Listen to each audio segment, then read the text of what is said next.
Muy bien. Bueno, siguiendo con el cronograma, vemos que el punto siguiente es acompañamiento y ofrecimiento de la prueba documental. ¿En qué oportunidad, en qué momento debe ser presentada en el proceso la prueba documental? Bueno, el momento adecuado, prácticamente de modo exclusivo para la presentación de la prueba documental, es con la demanda o con la contestación de demanda, de acuerdo a qué parte sea la de uno en el proceso. El artículo 333 nos dice que con la demanda deben ser presentados todos los documentos que la parte tiene en su poder, y los que no están en su poder deben ser individualizados y decir dónde están.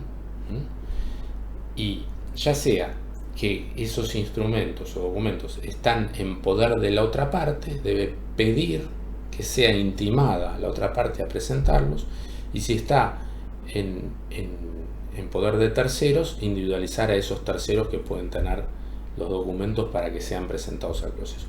Pero el momento del ofrecimiento de la prueba documental es con la demanda. El demandado deberá ofrecer su prueba documental al momento de contestar la demanda. ¿Son estos los únicos momentos en donde se puede ofrecer la prueba documental? No, existe algunas excepciones. Una excepción es la que nos da el artículo 335 del Código Procesal. Ahí nos dice expresamente el 335 que los documentos posteriores a la demanda o la contestación o desconocido pueden ser presentados bajo juramento o afirmación de no haber antes tenido conocimiento de ellos. Si uno obtiene un documento con posterioridad a la ocasión que tuvo para presentar la demanda, podría presentarlos al proceso invocando este artículo 335, pero manifestando expresamente que ese documento llegó al poder de la parte con posterioridad a la demanda. Y si es posible argumentar y demostrar o aportar alguna prueba demostrativa de esta circunstancia, puede ayudar a darle valor a la manifestación. ¿Qué se hace en estos casos? En estos casos se da traslado del documento a la otra parte en los términos del artículo 356, inciso primero del Código Procesal, es decir, para que la otra parte se expida acerca de esta documentación, con la carga de reconocer o negar la autenticidad del documento, si es que se le atribuye a la otra parte su autoría, y si se trata de correspondencia, que se expida acerca de si fue recibida o no esa correspondencia. En cuanto a los documentos que no están en poder de quien los ofrece como prueba, sino que están en poder de la otra parte, estos documentos pueden ser ofrecidos individualizando de qué documento se trata y pidiéndole al juez que intime a la otra parte a presentarlos. Ahora, esta intimación, que es la intimación prevista por el artículo 388 del Código Procesal, tiene una característica peculiar. No se puede constreñir a la parte a presentar un documento que no estamos seguros de que exista, no tenemos elementos categóricos para evaluar si existe, y que en definitiva no existe una obligación legal de que sean presentados al proceso. Entonces, lo que el código establece es una carga en contra de quien es intimado. La carga consiste en que si a lo largo del proceso se demostrase que ese documento es razonable que haya existido en poder de la parte que ha sido intimada, su no presentación al proceso genera una presunción contraria de la parte que omitió presentar ese documento al proceso. Es decir, el actor dice: solicito se intime al demandado a que presente copia de un contrato que está en su poder. El demandado, frente a esa intimación, no la cumple o guarda silencio. Si a lo largo del proceso se muestra que el contrato se había celebrado porque existen muchos otros elementos demostrativos de una serie de prestaciones que se cumplieron entre las partes, que dan pábulo a la versión de que el contrato existía, la no presentación y el silencio planteado por quien fue intimado a presentarlo y no lo presentó constituyen una presunción contraria. Es decir, la intimación a la que se somete a la parte que puede llegar a tener un documento en su poder es bajo apercibimiento de este apercibimiento particular, que es, presumir su existencia y presumir que su no presentación frente al planteo de intimación hace pensar que hay algo que está queriendo ocultar. Textualmente el 388 dice así: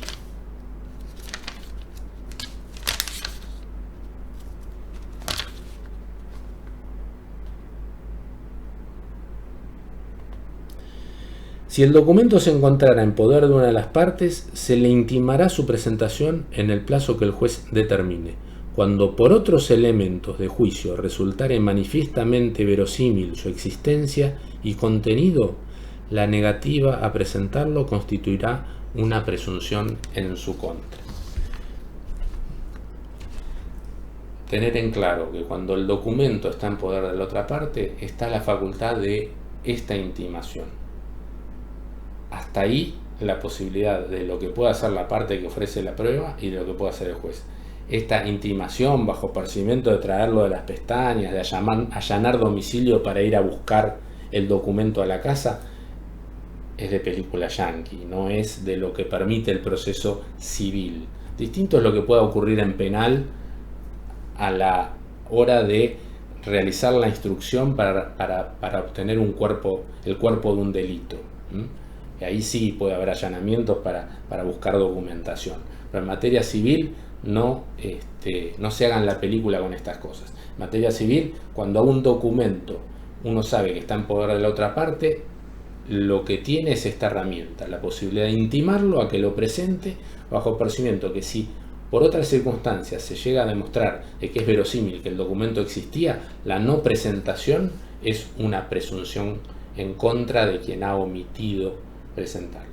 También puede suceder que la parte que es intimada venga al proceso y diga: no, ese documento nunca existió, es algo que está inventando el actor, nunca estuvo en mi poder, no puedo presentarlo, me veo imposibilitado de presentarlo. Bueno, rige esta misma presunción. Si todo demuestra a lo largo del proceso que el documento existía, esa negativa de sostener que no existía cuando todo demuestra que sí, constituye igualmente la presunción. ¿Qué pasa cuando el documento está en poder de terceros? Bueno, se puede pedir a los terceros que lo presenten, pero el tercero puede oponerse en tanto y en cuanto la presentación del documento pueda generarle un perjuicio o sean documentos de su exclusiva propiedad y que por alguna razón invoque que le ocasiona un perjuicio presentarlos en el juicio. En esos casos el juez evaluará lo que corresponda en materia de qué sucede con con la falta de ese documento en el caso. Lo que también hay que tener en cuenta es que cuando el tercero presenta documentos en estos términos,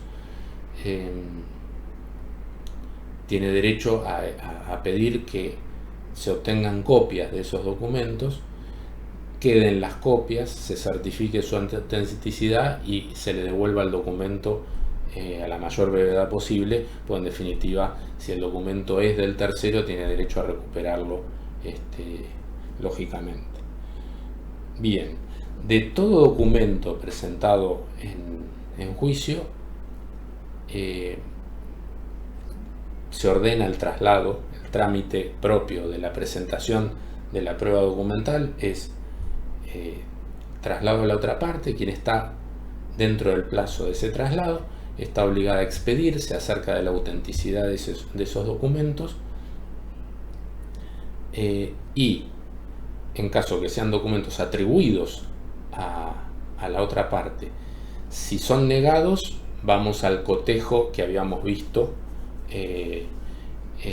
cuando vimos instrumentos privados, de tratarse de instrumentos privados. Si son instrumentos públicos, la impugnación tiene una característica peculiar, porque habíamos visto nosotros cuando vimos instrumentos públicos que el instrumento público hace plena fe hasta no ser declarado falso. ¿Y cómo se declara falso un instrumento público? Bueno, veamos qué es lo que tiene que hacer o cómo debe operar quien pretende impugnar la autenticidad y la validez probatoria de un instrumento público. El instrumento público, como cualquier documento presentado en juicio, el trámite que tiene que cumplirse apenas es presentado es correr traslado a la otra parte de ese documento. La otra parte puede reconocerlo, en caso de reconocerlo, queda incorporado al proceso y sea público o privado, tiene plena validez. Si lo desconoce la otra parte, en caso de tratarse de un instrumento público, el mero desconocimiento no alcanza a tacharlo de falso. El mero desconocimiento no alcanza para que pierda validez el instrumento público, porque, como dijimos, hace plena fe de su contenido. Por ende, ¿cómo debe ser impugnado el instrumento público? Bueno, quien impugna el instrumento público dentro del plazo del traslado de la documentación debe formular la impugnación. Debe decir: este instrumento público no es válido, lo impugno.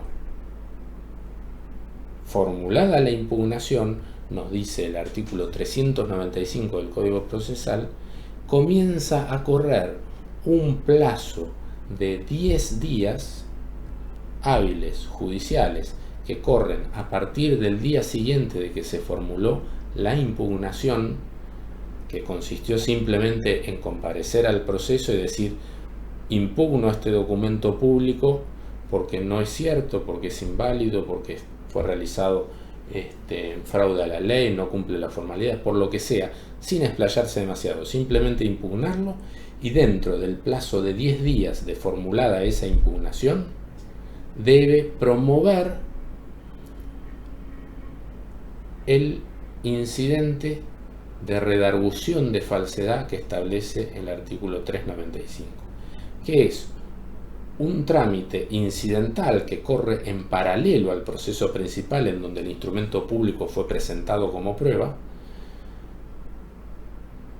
en donde va a ser parte en ese incidente de redargución de falsedad, va a ser parte necesaria el oficial público que intervino en la confección del instrumento, y van a ser parte las partes que intervinieron en el acto.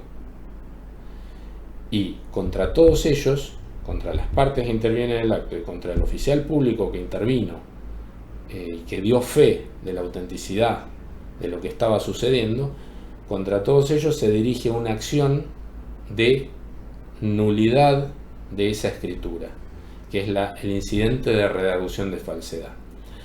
la tacha de falsedad de un instrumento público se puede ejercer por vía de acción civil o criminal, en un proceso de conocimiento civil o en un proceso penal, o por vía de incidente de redargución de falsedad. Ahora, ¿qué sucede? Cuando una escritura pública es presentada en un juicio y me dan traslado de ella y resulta que yo quiero impugnarla, bueno, debo ejercer los pasos que establece el 395, que en este caso son, dentro del plazo para contestar el traslado de la documentación, debo impugnar y decir que planteo la invalidez de ese instrumento público, y dentro del plazo de 10 días de planteada esa impugnación, promover el incidente de redargución de falsedad, que es un proceso de conocimiento pleno dirigido contra los que intervinieron en el acto y contra el oficial público que es parte necesaria de ese que intervino en ese instrumento. Este proceso de redargución de falsedad va a tramitar en paralelo al juicio principal, y una vez que se encuentre en condiciones de resolver, se resuelve juntamente con la resolución definitiva del juicio principal, en donde se intenta hacer valer la escritura pública que ha sido cuestionada. De alguna manera, si uno de los dos juicios termina primero que el otro, tiene que esperar que el otro esté en condiciones para poder dictar una única sentencia en ambos juicios, en donde se tenga en cuenta la impugnación del instrumento público y la incidencia que esa impugnación tiene de proceder y de ser declarada falsa la escritura pública, la incidencia que tiene en este juicio principal en donde esa escritura pública fue presentada. ¿Recuerdan que cuando hace un rato vimos instrumentos públicos, dijimos que la validez probatoria se divide en distintos aspectos, y que para algunos la tacha de la plena fe que daba el instrumento público debía hacerse de esta manera, pero que para otras tachas no era necesaria la impugnación por vía de redargución de falsedad? ¿A qué voy con esto? Hay veces que los contenidos de un instrumento público no necesitan de la redargución de falsedad. ¿Cuándo ocurre esto? Cuando lo que se está impugnando del instrumento público son manifestaciones que hicieron las partes ante el oficial público y que el oficial público plasmó en la escritura, pero sobre las cuales decíamos al principio, el oficial público no da plena fe. El oficial público da plena fe acerca de el lugar, la fecha y la efectiva realización del acto, y de todo lo que ha pasado frente a él durante la celebración del acto. Pero no hace plena fe lo que el oficial público plasma que las partes dijeron al momento de celebrarse el acto. Respecto de esas circunstancias, lo que las partes dijeron cuando se celebró el acto, no es necesario realizar una redargución de falsedad. Respecto de esos aspectos, cualquier prueba que se presente en el juicio principal puede desvirtuar los alcances de las manifestaciones que las partes hicieron frente al escribano al celebrarse la escritura pública. Es decir, que cuando se realiza la impugnación de la escritura pública o del instrumento público presentado a los 5 días de corrido el traslado,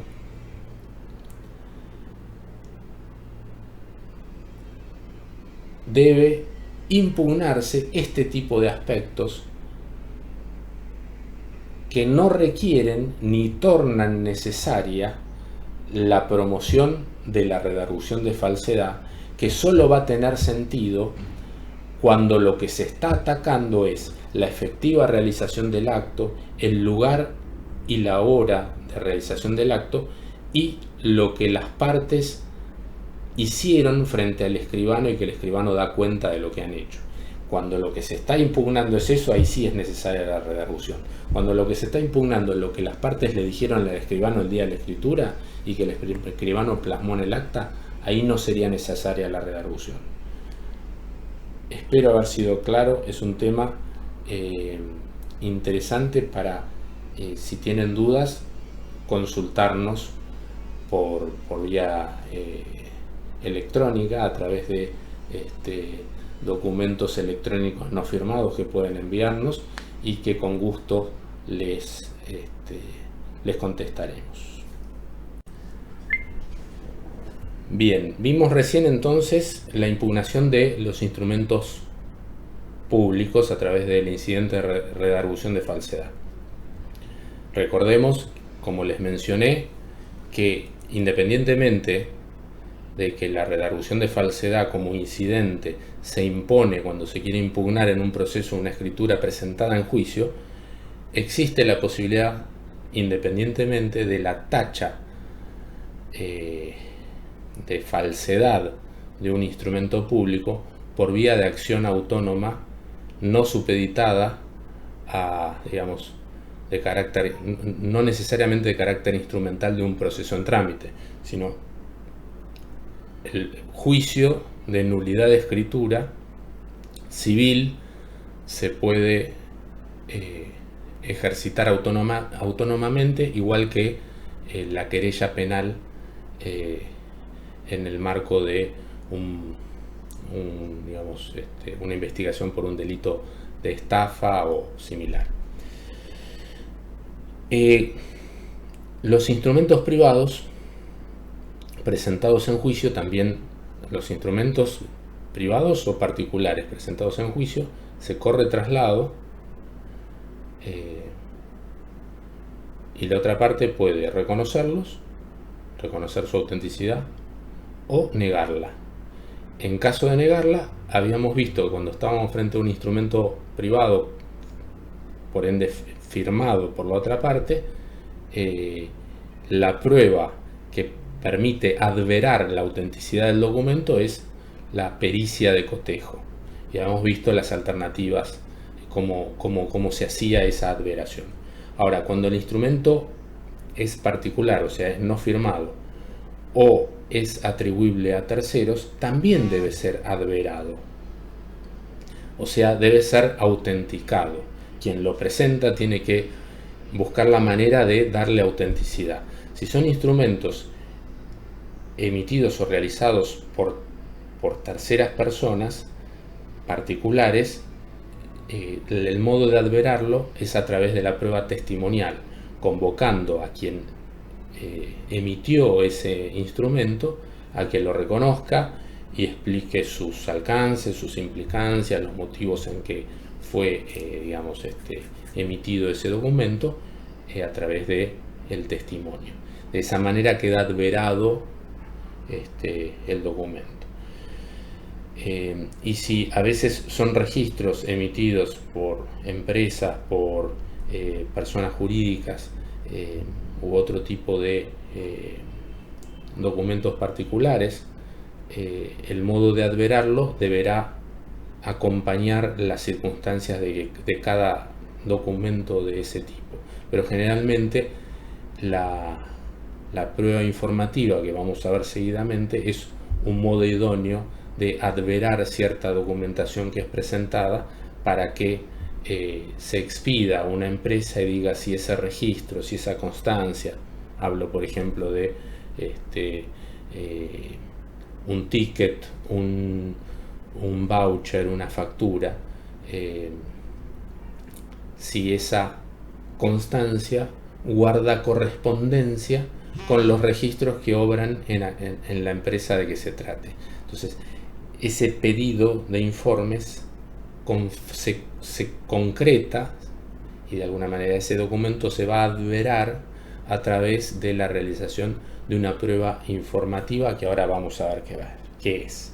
Entonces, de esta manera nos introducimos en el segundo medio de prueba que regula el código y que también debe ser analizado en el encuentro de hoy, y que está muy asociado a la prueba documental, porque en definitiva la prueba informativa es un modo de aportar al proceso actos o hechos registrados en documentos, archivos o registros que tiene algún tercero ajeno a las partes. Entonces es un modo de aportar al proceso hechos o actos que figuran registrados, figuran en el soporte de algún archivo, registro o documento que tiene un tercero. A través de la prueba informe se pueden obtener muchísimos elementos valiosos para el proceso.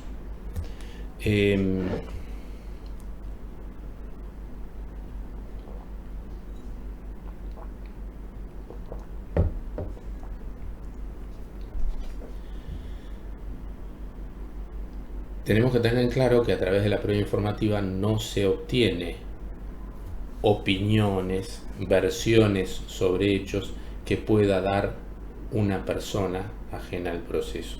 Eso es propio de la prueba testimonial. Lo que se busca es aportar al proceso datos registrados en archivos, documentos o registros que poseen los terceros, se traten de entidades públicas o entidades privadas. Y esto se hace a través de la prueba informativa, que es formalmente un pedido de informes que ordena el juez a pedido de las partes. Las partes, al momento de ofrecer la prueba, es decir, con la demanda y con la contestación, pueden ofrecer que se requiera informe a entidades públicas o privadas para que aporten datos que figuren en sus registros. Por ejemplo, oficio a el SAME para que informe al juzgado si obran en sus registros la atención médica brindada el día 14 de marzo del 2020 por un accidente en la vía pública ocurrido en Rivadavia al 5700 en el marco de un accidente de tránsito, y en tal caso a qué persona atendieron, o si atendieron a determinada persona y a dónde la trasladaron. Entonces, con esos datos el SAME puede aportarle al juez, de acuerdo a sus registros, porque todas las intervenciones que tiene el SAME, al igual que todas las intervenciones formales que tiene la policía, quedan registradas en su base de datos. Entonces, que aporte el SAME al juez un detalle de la actuación que tuvo alguna ambulancia dependiente de esa entidad un día determinado, una hora determinada, con relación a una persona determinada. Si figura en los registros, el SAME informa al juzgado: sí, en tal fecha, tal persona fue atendida, fue diagnosticada con politraumatismos y derivada por el responsable de la ambulancia 301 al Hospital Durán. Todos esos datos figuran en los registros y son aportados a través de la prueba informativa.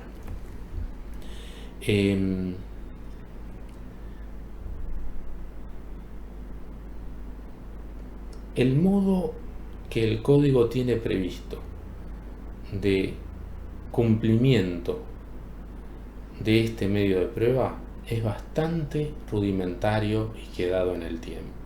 Responde a un modelo de actuación que se puede aplicar hoy, pero también se pudo haber aplicado hace 150 años atrás o más. La prueba informativa se realiza a través de un escrito que se denomina oficio, que debe tener un formato determinado, así como los escritos judiciales tienen un formato, el oficio también tiene un formato determinado. En el oficio se debe consignar a quién va dirigido. En el caso del SAME, dirigido al director del servicio de emergencia SAME. Tengo el agrado de dirigirme a usted, y hay que consignar en qué actuaciones, por ante qué juzgado tramitan, el domicilio del juzgado, el nombre del juez que está a cargo del juzgado, el nombre del secretario, si es posible un teléfono también, y se le debe requerir qué debe informar minuciosamente detallado. Y además se debe transcribir en el oficio la orden dictada por el juez que autoriza ese concreto pedido de informes. Entonces, tengo el agrado de dirigirme a ustedes: los autos caratulados fulano contra mengano sobre daños y perjuicios que tramitan ante el Juzgado Nacional de Primera Instancia en lo Civil número 18, a cargo del doctor fulanito, secretaría número tal, a cargo del doctor menganito, a efectos de requerirle tenga bien informar a este juzgado acerca de la atención brindada a la señora fulanita de tal, en tal fecha, en Rivadavia al 5700, detallando el diagnóstico que presentó y el lugar al que fue trasladada. Punto. Aparte, la providencia o el auto que ordena la presente medida dice: Buenos Aires, 15 de febrero del 2020, líbrese el oficio solicitado por la parte actora. Punto. Firmado Julián Domínguez, juez nacional en lo civil. Hasta ahí, formato de oficio. También debe contener el oficio las sanciones que puede tener la empresa privada o pública que no conteste el pedido de informes dentro del plazo de 10 días que establece el código. ¿Esto de dónde surge? Surge del artículo 398 del código. El artículo 398 dice que las entidades públicas o privadas que no contestaren el pedido de informes ordenado por el juez dentro del plazo de 10 días serán pasibles de sanciones combinatorias progresivas que deberá establecer el juez en caso de incumplimiento. De modo tal que ese artículo del código también debe estar incluido en el oficio para que la autoridad que lo recibe o la empresa que lo reciba sepa que se está ateniendo a la posibilidad de que le fijen sanciones o multas frente al incumplimiento. Todo pedido de informes de este tipo, por el artículo 400 del código, debe ser firmado por el mismo abogado, con el cumplimiento de todos estos recaudos, con la transcripción del auto, con los datos del juzgado, con la dirección. Lo firma el abogado, está dentro de sus facultades hacerlo, y lo presenta en la entidad pública o privada a la que le requiere el informe. Como del oficio surgen todos los datos del juzgado, la entidad que recibe ese pedido de informes chequea en sus registros la información que se le pide y formula la respuesta, sea: no, en esa fecha, en ese lugar no hubo ninguna atención, no figura en nuestros registros, o sí, en tal fecha, en tal lugar, figura el desplazamiento de una ambulancia número tal, a cargo del doctor fulanito de tal, que atendió a una persona con tales datos. Esa información la mandan, la entidad oficiada la manda directamente al juzgado y se agrega al proceso, se incorpora al proceso, y de esa manera queda la prueba producida, con la respuesta que da la entidad pública o privada al pedido de informes que se le formula. Tengan en cuenta que los pedidos de informes de este tipo puede hacerlos directamente el el abogado debe hacerlos directamente el abogado una vez que el juez lo ordena. Y el código establece que las entidades públicas o privadas no podrán imponer ningún condicionamiento a este tipo de pedidos si no está expresamente autorizado por la ley. O sea, no puede venir, acá falta, esto lo tiene que firmar el secretario, si viene con firma del abogado no corre. Ese tipo de restricciones que en algunas entidades están, pero están en la medida que hay una norma vigente que establece algún tipo de reparo en este sentido.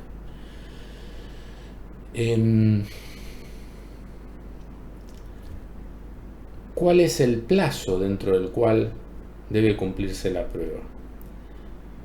El artículo 402 del Código Procesal establece un plazo de caducidad de la prueba de informes. Hemos visto con el doctor Núñez, en el encuentro anterior, que la caducidad de un medio probatorio es la pérdida de la posibilidad de producirlo en lo sucesivo, es la pérdida de la posibilidad de valerse de ese medio de prueba y de producirlo en lo sucesivo, derivada de la rémora o de la lentitud o de la desidia en la producción de los medios de prueba.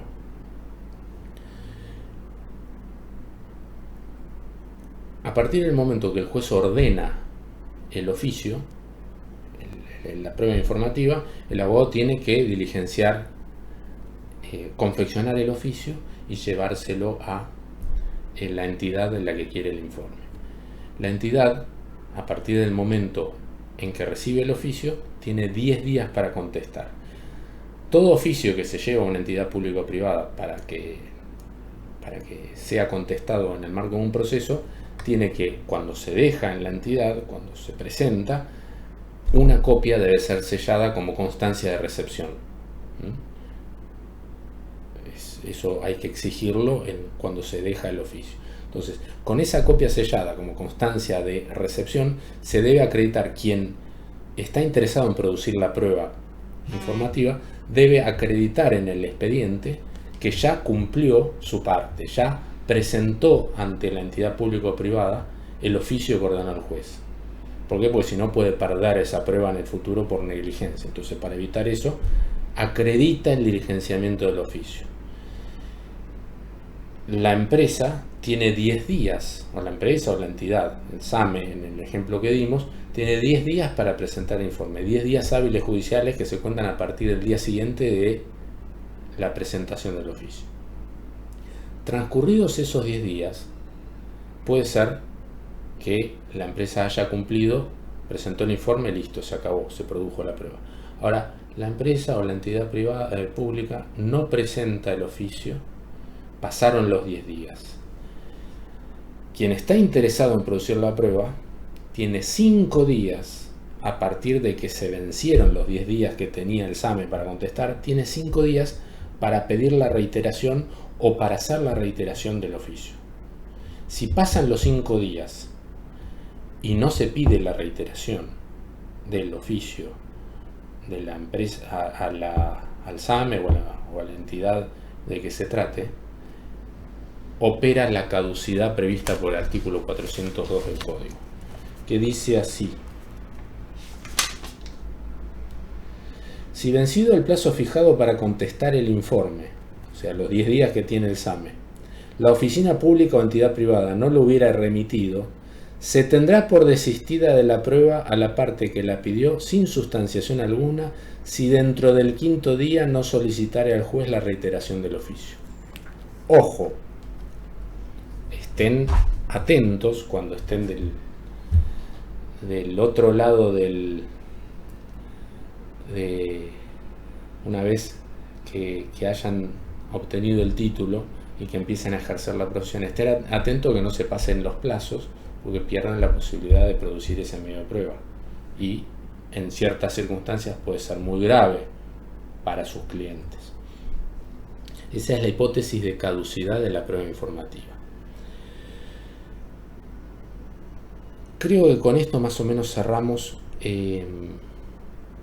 los temas de prueba documental y prueba informativa. Algunos temitas circunstanciales a tener en cuenta en lo tocante al cumplimiento de los pedidos de informes.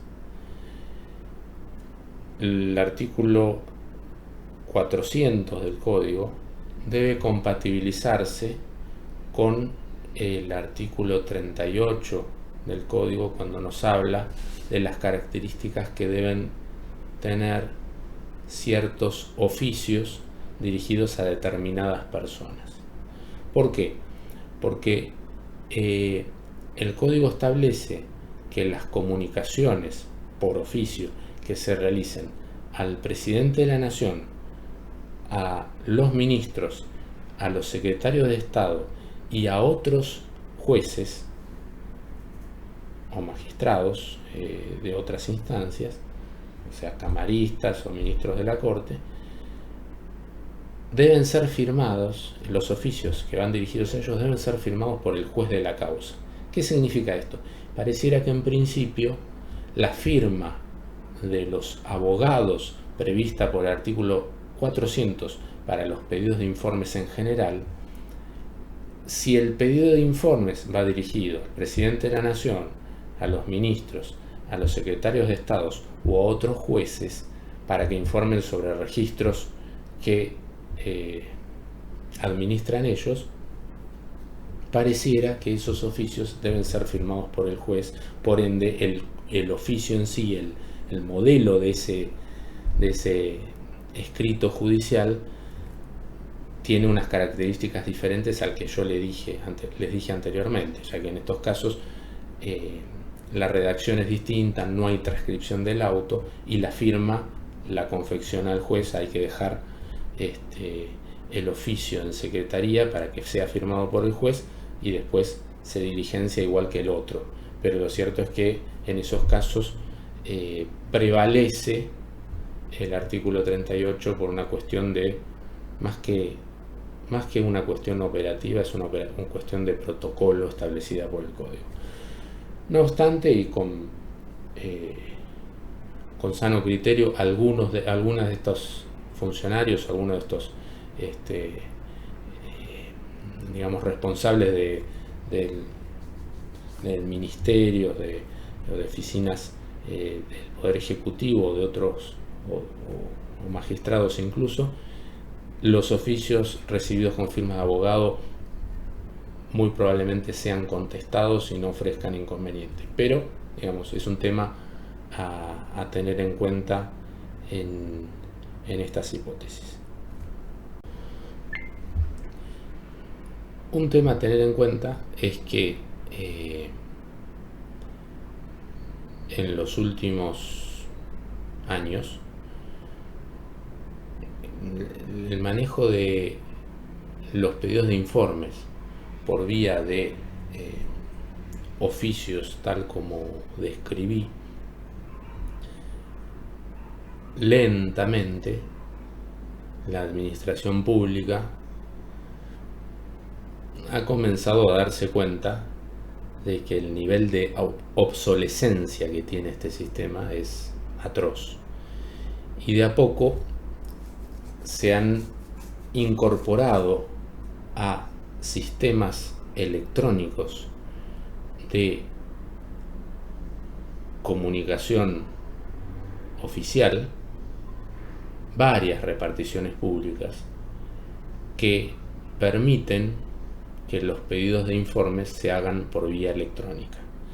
Por ende, en los juzgados, muchos pedidos de informes en los últimos tiempos se vienen haciendo a través de sistemas electrónicos que se evitan el ida y vuelta de papeles con los traspapelamientos, las demoras, las dificultades que presentan, y incorporan al tráfico procesal elementos mucho más seguros, eficaces y rápidos para obtener el cumplimiento de este mismo medio de prueba, que es la prueba de informes, la informativa.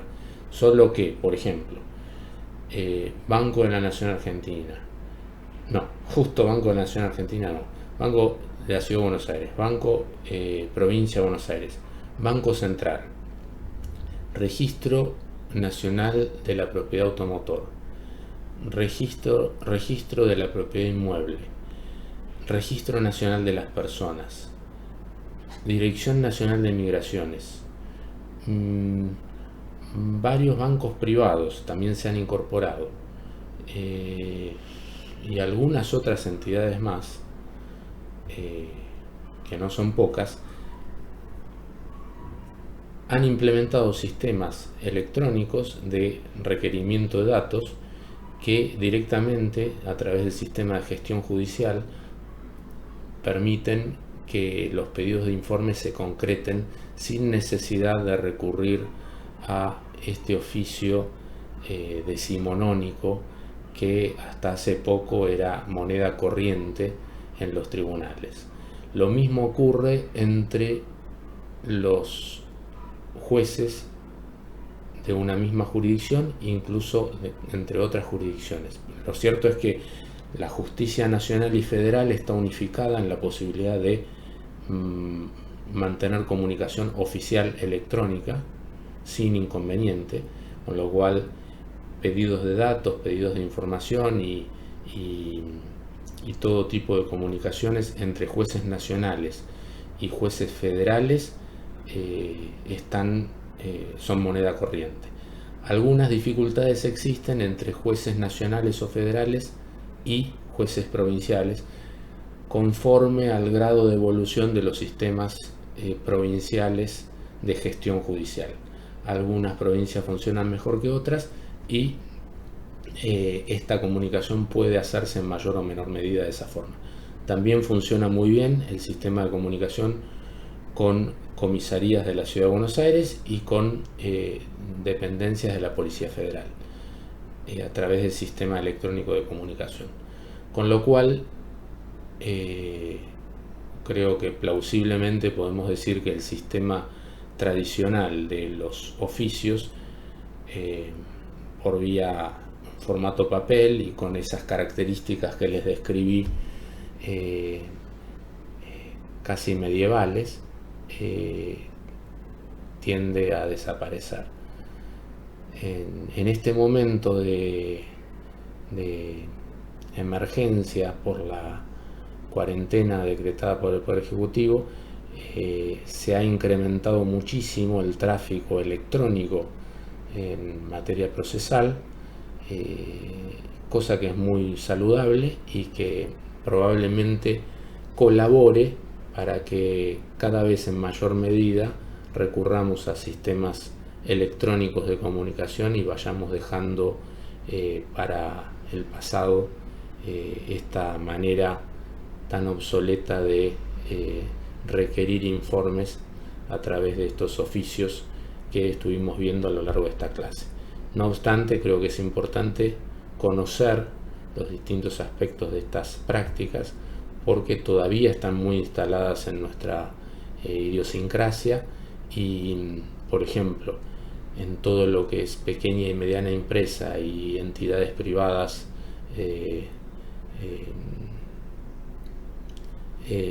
con poca comunicación con los tribunales, es la única forma de mantener un contacto que permita el cumplimiento de la indagación necesaria, que solo puede lograrse a través del pedido de informes por vía de oficio.